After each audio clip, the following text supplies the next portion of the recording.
sick that when you finally see the doctor tells you that if you hadn't come in, you literally would have died the very next day. Then imagine using your situation, as dire as it is, to inspire others. Then imagine your situation inspiring someone who's inspired you.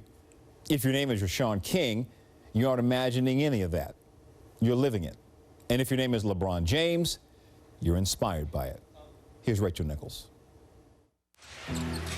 Players play, and fans cheer. But what happens when one of the biggest players of them all becomes a fan of a kid in the crowd? I told him that he's my inspiration. He inspired me to continue to do what I do out on the floor. I was so shocked and surprised. I was like, whoa, like, I inspired my hero. LeBron James and Rashawn King met this fall, but the two were supposed to meet much earlier. Back in 2010, Rashawn was receiving intensive treatments for leukemia. The Make-A-Wish organization had begun arranging for him to meet LeBron, but he was too sick. I was like, wow, I'm gonna die at 17 years old. I came in at like 175 and dropped all the way down to like 130 pounds. Rashawn's classmates would stage an entire Pray for Ray campaign to provide the family emotional and fundraising support. We started getting so much outpour of love, and the students at the school, they wrote all these letters telling them how much they loved them. It was like someone mending my heart back together.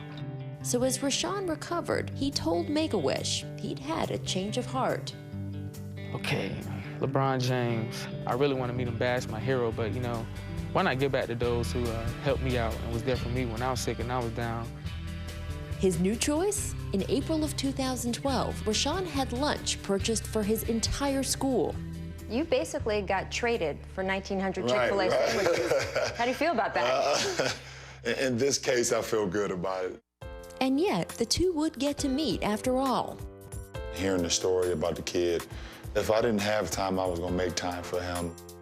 Rashawn is now a walk-on freshman in North Carolina Central.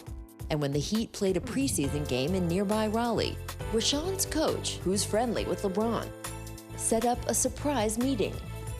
Tell me to keep fighting, you know, never give up, and keep doing what I'm doing, and I'll make it. It sends a message not only to him, but just to the rest of the world. Sometimes, if you're unselfish, it comes back full circle. LeBron also gave Rashawn a signed pair of his shoes, which he slept with that night. But LeBron says Rashawn gave him so much more. I think we all may take what we have for life for granted sometimes. This brings it all back.